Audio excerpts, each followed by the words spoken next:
ज्यांच्या ज्यांच्या बद्दलची ही माहिती पुढे येते किंवा 21 मिनिटाचं संभाषण झालंय, काय संभाषण झालंय आम्हाला माहित नाहीये. 13 कॉल केलेत, इतके इनकमिंग आहेत, इतके आउटगोईंग आहेत. मग एवढे इनकमिंग आणि आउटगोईंग कॉल अतिशय महत्वाची नावं आहेत. एकनाथ शिंदे म्हणजे काही दुर्लक्षित करण्यासारखं नाव नाहीये.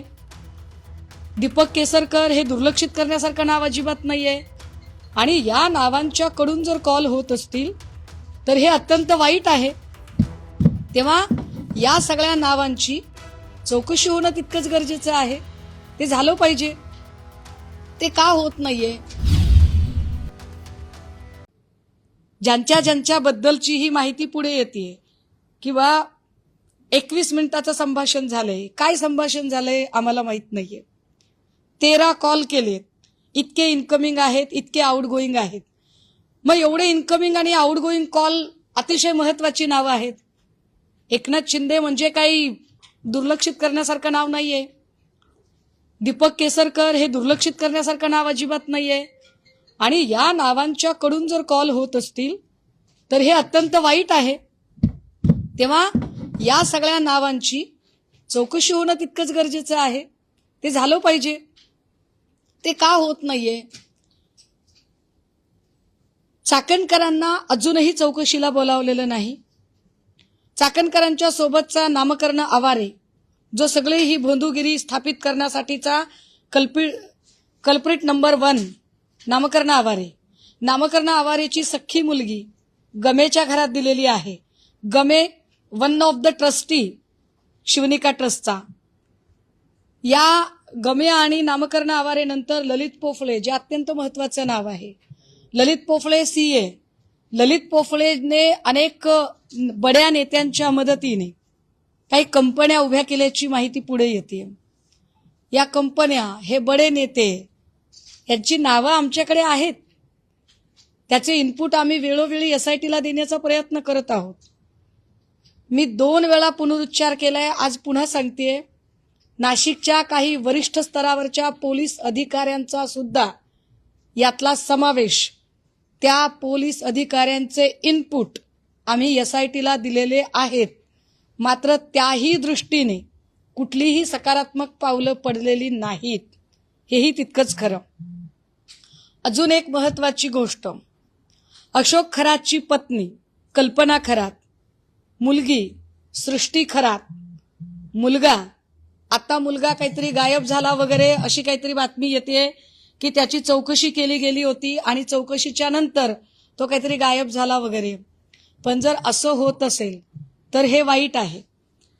या लोकांनी जर उद्या पुरावे नष्ट केले तर याला जबाबदार कोण? काय नेमकी SITची अडचण असेल की एकाच वेळेला खरातची मुलगी, खरातची पत्नी, खरात यांना ताब्यात घेतलं जात नाही? भांडे नावाचा जो अधिकारी आहे, या भांडेची पत्नी, तिच्या नावावरची जी प्रॉपर्टी आहे त्यांची चौकशी कधी होणार आहे? दीपक लोंढे हा खराचा अत्यंत निकटवर्तीय आणि तितकाच निकटवर्तीय दीपक केसरकर यांचा. दीपक केसरकरांनी कितीही नाही म्हटलं तरी दीपक केसरकर हे या सगळ्या अनेक कड्यांमधली एक महत्वाची कडी आहेत. दीपक केसरकर पळ काढू शकत नाहीत. दीपक केसरकरांचं हे म्हणणं की जोपर्यंत वाईट गोष्ट कळली नाही तोपर्यंत बोलणं काय गैर आहे? तर नाही, वाईट गोष्ट कळली नाही म्हणजे वाईट गोष्ट पब्लिकली कळली नाही, पण तुम्हाला माहीत नव्हतीच असं आम्ही कशावरून समजावं? शक्यता नाकारता येत नाही. कारण दीपक लोंढे हा सगळे आर्थिक व्यवहार सांभाळायचा. तो लोंढे तुमच्या सोबत होता. त्या लोंढेसोबत तुम्ही असंख्य ठिकाणी दिसता. त्या लोंढेचे आणि तुमचं संभाषण झालंय हे आता दमानिया सांगत आहेत. मी पुन्हा म्हणते की दमानियांवरचा माझा आक्षेप ॲज इट इज आहे, पण त्यांनी घेतलेली नावं ही दुर्लक्षून चालण्यासारखी नाहीत. त्यामुळे दीपक लोंढे आणि दीपक केसरकर यांच्यामध्ये नेमकं काय संभाषण होत होतं? हे जे दीपक आहेत, या 2 दीपकांनी कोणता असा दीपक लावलेला आहे हे जरा एकदा पुढं आलं पाहिजे. हे कळलं पाहिजे महाराष्ट्राला. अघोरी विद्या, तंत्रमंत्र, वर्षा बंगल्यावर काय रेड्याची शिंग पुरली, काय झालं याच्या चर्चा, वदंता, वेगवेगळ्या वर्तमानपत्र, बातम्या, कर्णोपकरणी अशा खूप सगळ्या चर्चा झाल्या. या सगळ्यांमध्ये महाराष्ट्राची एकूण जी प्रतिमा आहे ती प्रतिमा मलिन होते हे जास्त गंभीर आहे. अजूनही आम्हाला कळलं नाही, चर्चा खूप येते की कुणाच्या तरी फोटोवर फुल्या मारल्या गेल्या. आम्ही खूप माहिती घेतो तेव्हा काही लोक दबक्या आवाजात म्हणतायत की अशा फुल्या या राज्याचे विद्यमान मुख्यमंत्री श्रीयुत देवेंद्र फडणवीसजी यांच्या फोटोवर फुल्या मारल्या. काय खरं काय खोटं आम्हाला माहीत नाही, आम्हाला याची कल्पना नाही. पण राज्याच्या मुख्यमंत्र्यांच्या फोटोवर फुल्या मारण्या इतकी हिमाकत जर कोणाची होत असेल तर ही राज्याला हादरवणारी गोष्ट आहे. त्यामुळे हे कोण लोक आहेत, यांना का फुल्या माराव्याशा वाटतात, फुल्या मारण्यामागची यांची भावना काय आहे? म्हणजे खरातान करवी जर कोणी अशोक खरातच्या हातून कोणी तंत्रमंत्र विद्या करू पाहते, कोणी अघोरी विद्या करू पाहते, तर तो कोण आहे? असा कोण असेल की ज्याला काही फायदा होतोय? काय नेमकं हे घडत होतं? कारण महाराष्ट्राच्या शीर्षस्थानी असणारी ही एवढी महत्वाची नावं आणि त्यांच्या नावाच्या संबंधाने जर एवढ्या गंभीर चर्चा बाहेर येत असतील तर महाराष्ट्रातली जी जनसामान्य जनता आहे ती सुरक्षित आहे असे कसे मानावे? त्यामुळे SIT जर तपासाला वेग घेत नसेल तर या प्रकरणामध्ये अगदी CIDचा समावेश व्हावा असं आमचं म्हणणं आहे.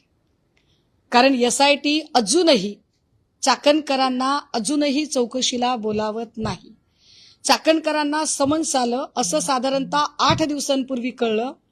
त्याच्या पुढचे 3 दिवस चाकणकरांनी सोयीस्कर मौन बाळगलं. 3 दिवसानंतर चाकणकरांना अचानक कंठ फुटला आणि त्या म्हणाल्या की असं समन्स मला आलंच नव्हतं. याचा अर्थ आम्ही काय काढायचा? चाकणकर SITला बोटावर नाचवतायत का? चाकणकर सांगू पाहतायत का की माझा पाठीराखा इतका मोठा आहे की SIT आणि या सगळ्या यंत्रणा याचा मला फरकच पडत नाही? की याचा दुसरा अर्थ काढायचा की लोक दबक्या आवाजात म्हणतात की बाबा SIT प्रमुखांची आणि चाकणकरांची चांगले गुड रिलेशन आहेत. आम्ही नेमकं काय म्हणायचं याला? कारण तपास पुढे जात नाहीये. तपास पुढे का जात नाही? अजूनही आर्थिक स्रोत का तपासले जात नाहीत? CDR बाहेरचा माणूस काढतो, SIT काढत नाही. हे SIT साठी गंभीर आहे. हे ब्रीच ऑफ प्रायव्हसी तर आहेच आहे, पण तो CDR SIT काढू शकत नाही हे SITचं अपयश वाटत नाही का? त्यामुळे परत एकदा विनंती की या सगळ्या लोकांची, कारण ऑन फ्लोअर ऑनरेबल चीफ मिनिस्टरांनी सांगितलेलं होतं की आम्ही आजी माजी सगळ्याच संचालकांची चौकशी करणार आहोत, गृह खातं चौकशी करणार आहे. पण आजी माजी संचालकांची चौकशी झालेली नाही. ती चौकशी होणं गरजेचं. जो कोणी असेल, मी पुन्हा म्हणते, जो कोणी असेल, जी काही 30-40 नावं आहेत त्या 40 नावांमध्ये कोण कोण आहे? काही जण असे पण आहेत जे आमच्या नजरेत आहेत की जे आमदार नाहीत पण आमदारापेक्षा कमी नाहीत, जे आमदार नाहीत पण आमदारापेक्षा कमी नाहीत आणि ज्यांचा वावर बऱ्यापैकी मंत्रालय आणि परिसरात आहे, अशी सुद्धा नावं यात आहेत. या सगळ्यांची चौकशीच्या संबंधाने वेगवान पावलं उचलली गेली पाहिजेत. अन्यथा एक मूवमेंट म्हणून आणि पुढचा स्टँड घ्यायचा म्हणून मग आम्हाला परत रस्त्यावर उतरून आंदोलन करावं लागेल. कारण प्रश्न महाराष्ट्रातल्या लेकी बाळींच्या इब्रतीचा आहे. मी हे पुन्हा एकदा सांगितलं पाहिजे की यातल्या बऱ्याच गोष्टी इतक्या संवेदनशील आहेत की त्यावर मी जाणीवपूर्वक ओपन अप होणं टाळते. जे काही दमानी यांनी केलं ते काय म्हणजे काय म्हणता येईल त्याच्यावरती न जाता किंवा ते सगळं करताना या सगळ्यांमध्ये मूळ विषय डायव्हर्ट होऊ नये म्हणून आम्हाला पुन्हा त्या विषयाकडे आणावं लागते. कारण 2 दिवस जाणीवपूर्वक विषय भरकटवायचा आणि खरात आणि केसरकर आणि एकनाथ शिंदे आणि यांचं कॉल याचं काय नेमकं झालं, ते कॉल कशासाठी, या विषयावरच यायचं नाही, हे योग्य होणार नाही. त्यामुळे या सगळ्या मुद्द्यांचं निराकरण झालं पाहिजे आणि SITने याची उत्तरं दिली पाहिजेत. मी आठवण करून दिली पाहिजे की फलटण प्रकरणामध्ये अशाच पद्धतीने तेव्हा आम्ही आक्षेप नोंदवला होता जेव्हा चाकणकरने तुषार दोषींच्यासह पत्रकार परिषद घेतली होती. खरं तर जी माहिती अत्यंत अधिकृत, ज्याला हॉर्सेस माउथ म्हणतात, ती अधिकृतपणे त्या संबंधित अधिकाऱ्यांकडून लोकांपर्यंत पोहोचणं अपेक्षित आहे, ती अशा पद्धतीने जाणं हे घातक आहे. प्रशासन म्हणून घातक आहे. पण त्याही पेक्षा घातक हे आहे की ज्यांच्या संबंधाने माहिती आहे त्यांची चकार शब्दाने चौकशी होत नाही, त्यांच्यावर चकार शब्दाने बोललं जात नाही, त्याची वाच्यता होत नाही, किंवा दीपक केसरकर आणि एकनाथ शिंदे यांनी खरंच फोन केलेत का नाही केलेत तर का केलेत यावरती काहीच बोललं जात नाही. हे जास्त गंभीर आहे. त्यामुळे SITला विनंती असेल की आपण SIT म्हणून काम करत आहात, विशेष तपास पथक म्हणून काम करत आहात, तर आपल्या निदर्शनास आलेली व्यक्ती, whether is minister, chief minister, cabinet minister, MLA, MP, businessman, industrialist, billionaire, millionaire, whatever, पण त्यांची चौकशी तुमच्याकडून अत्यंत पारदर्शकपणे आणि निरपेक्षपणे होणं अपेक्षित आहे. ती झालीच पाहिजे. अगदी. त्यामध्ये मिलिंद नार्वेकरांचे पण 11 मे 2025 ते 12 फेब्रुवारी 2026 दरम्यान जवळपास 3 इनकमिंग कॉल, 5 आउटगोइंग कॉल, सर्वात जास्त बोलणं 169 सेकंड. यांची पण चौकशी झाली पाहिजे अशी मागणी असेल तुमची. 169 सेकंड बरोबर आहे. 60 120 3 मिनिट, 2.5 ते 3 मिनिट. मी काय म्हणते, माझा पहिल्या दिवसापासूनचा स्टँड आहे, याच्यात कुणीही असेल तर गै करू नका. अगदी माझ्या पक्षाच्या माणसाची सुद्धा तुम्ही चौकशी करा, कारण मला माझ्या माणसांवर विश्वास आहे, पण तरीही तुम्ही चौकशी करा, त्यांची सुद्धा चौकशी करा. पण सगळ्यात महत्वाचं, जर 13 कॉल अशा माणसाला जर राज्याच्या उपमुख्यमंत्र्यांकडून होत असतील आणि त्यात 21 मिनिटांचं संभाषण असेल तर हे गंभीर आहे. दीपक लोंढे जो सगळे आर्थिक व्यवहार सांभाळत होता, त्याचे आणि दीपक केसरकर यांची ज्या पद्धतीचे अत्यंत निकटचे संबंध एस्टॅब्लिश होत आहेत, त्यांची चौकशीच होत नाही, हे वाईट आहे. चाकणकरला अजूनही चौकशीला बोलावलं गेलं नाही. चाकणकरचे संपत्तीचे स्रोत तपासले गेले नाही.